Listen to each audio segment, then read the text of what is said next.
दोस्तों, आज की कहानी है एक रूपवती कन्या ने लिया एक इक्सबाज की परीक्षा। कहानी पसंद आए तो वीडियो को लाइक और सब्सक्राइब जरूर करना। यूं ही मैं घूमने निकला तो बस स्टॉप पर एक सुंदर सी कन्या को देखकर रुक सा गया। वह बेहद सुंदर थी। साड़ी पहने उसकी लंबी सी चोटी, सुंदर आंखें, छरहरी बदन को मैं बस देखता ही रह गया। तभी एक बस आई और वह उसमें बैठकर चली गई। मैं हक्का बक्का बस को जाते देखता रह गया। झट से अपने आप को संभाला और घड़ी देखी तो 11 बज रहे थे। वहां से चल तो दिया, लेकिन दूसरे दिन इसी वक्त वहां पहुंचने के इरादे के साथ। वैसे भी पढ़ाई पूरी हो गई थी, मगर नौकरी या काम धंधा नहीं था, तो इस दौरान इक्स की पींगे ही चढ़ा ली जाए। यह सोचकर दूसरे दिन बन ठन कर बस स्टॉप पर पहुंचा तो वह भी बस में चढ़ने की कतार में खड़ी थी। उसे देखकर दिल बहुत जोर से धड़का, जैसे गले से बाहर ही आ जाएगा।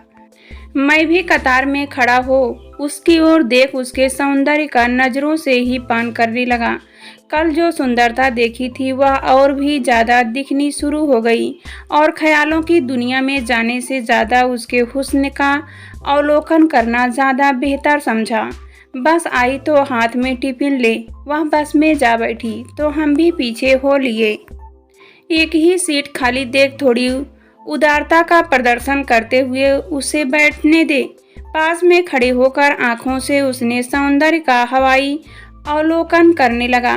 अब वह भी थोड़ी बेतल्लुफ सी बैठी बैठी मेरी गतिविधियों से अवगत होते हुए भी मुझे नज़रअंदाज कर रही थी।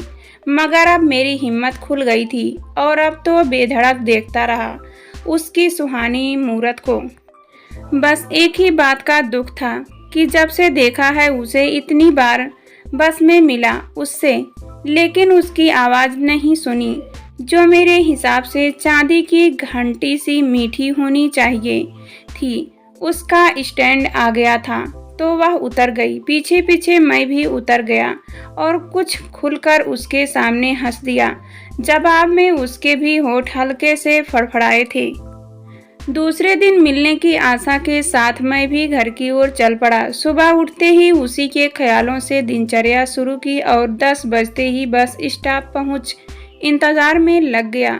सामने से होठों पर मुस्कान लिए वह आ गई और बस की लाइन में खड़ी हो गई तो मैं पीछे जाकर खड़ा हो गया। थोड़ी देर में बस आई तो आगे वह और पीछे मैं बस में चढ़ गया। संयोग से आज एक सीट पूरी खाली थी। मैंने भी नारी सम्मान को मान देते हुए उसे बैठ जाने के लिए इशारे से बोला। वह खिड़की के पास बैठ गई और मैं उसके साथ में बैठ इतरा रहा था।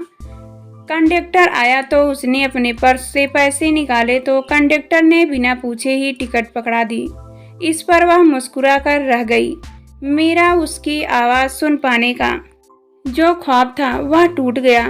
टिकट के पैसे दे उसने पर्स हम दोनों के बीच में रख दिया तो अपनी भी हिम्मत बढ़ी और पर्स को छूकर ऐसा महसूस होने लगा जैसे उसके गर्म हाथों को छू लिया हो। मैंने हिम्मत इकट्ठी की और जेब में से पेन निकाला और एक छोटी सी पर्ची पर लिखा और उसे दूसरे दिन बस स्टॉप के पास वाले बगीचे में मिलने बुला लिया। चिट्ठी उसके पर्स के बाहर वाले पैकेट में डाला और उसके उतरने से पहले ही बस से उतर गया। सारी रात सो नहीं पाया मैं कि पता नहीं वह आएगी भी या नहीं। दूसरे दिन समय होते ही बगीचे की ओर चल दिया जहां वह पहले से ही बैठी थी। सुंदर साड़ी, बालों में गजरा लगाए और होठों पर हल्की सी लाली शायद कुदरती ही थी। मैं भी इधर उधर देख उसकी ओर चल दिया और जाकर उसके बगल में बेंच पर बैठ गया तो वह थोड़ी अदा से मुस्कुराई। मैं भी जवाब में हंसा। मैं अपनी ओर से पता नहीं क्या क्या पूछता रहा और बताता रहा, लेकिन वह हंसकर सिर हल्के से हाँ या ना करती रही। इससे मेरे सब्र ने जवाब दे दिया। मैं झुंझलाकर बोल ही पड़ा, आप जवाब क्यों नहीं दे रही हो, गूंगी हो क्या? इस पर उसने उंगली से मेरी जेब की ओर इशारा किया जहां पेन था तो मैंने भी दे दिया। उसने अपने बैग में से एक छोटा सा कागज का टुकड़ा निकालकर कुछ लिखा और मेरी ओर बढ़ा दिया। लिखा था, मैं पूर्णतया सुन सकती हूँ लेकिन बोल पाने में असमर्थ हूँ। क्या आप मुझसे शादी करेंगे? अपनी तो बैंड बज गई। सोचा वैसे भी बेकार हूँ, दोस्त लोग ताना मारेंगे कि गूंगी ही मिली। मैं एक झटके से उठकर बिना पूछे बिना देखे चल पड़ा। मैं वहाँ जल्द से जल्द भाग जाना चाहता था, पेन भी लेने नहीं रुका। तभी पीछे से एक मधुर चांदी की घंटी सी आवाज आई, अपना पेन तो लेते जाएं। जनाब, मैं जड़वत वहीं खड़ा रह गया। काटो तो खून नहीं, मगर अब कर भी क्या सकता था। उसने मेरी परीक्षा ली थी जिसमें मैं फेल हो चुका था। पेन लेने की हिम्मत नहीं थी।